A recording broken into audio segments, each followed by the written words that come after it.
फाती हो, जहाली से बुता दत बाती हो। सुना अज करे के बाकुर फाती हो, जहाली से बुता दत बाती हो।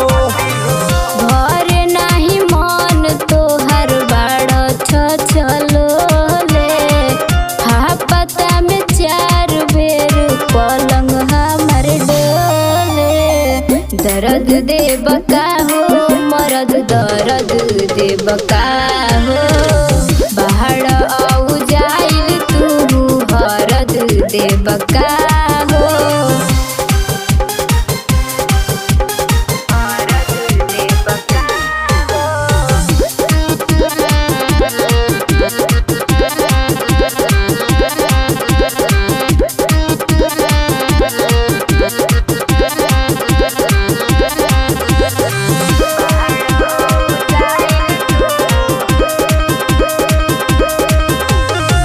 कहर बारदास पियऊ कर तनी सबर, बुझल हरे हधन जनी कर हबर हबर।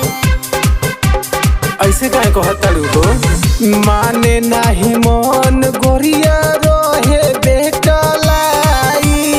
अच्छा करेला प्यार दिलवा बाटे मोर धाइल। अपना तू दिलावा पर राख तनी काबू, जहनी हो खएता ना बलम जीबे काबू।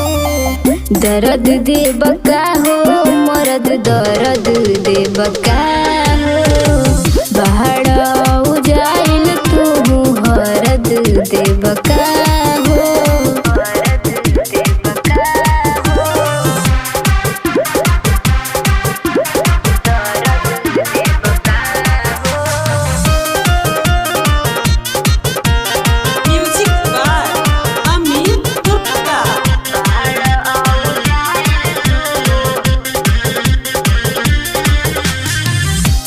ऐसे न पियऊ तू हम के सताव, कहरऊ त पात नाही मन के मनाव।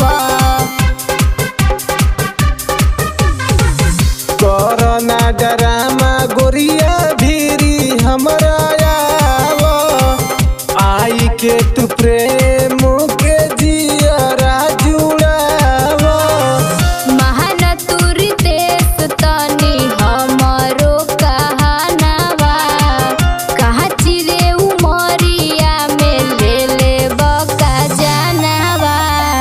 दर्द दे बका हो मरद दर्द दे बका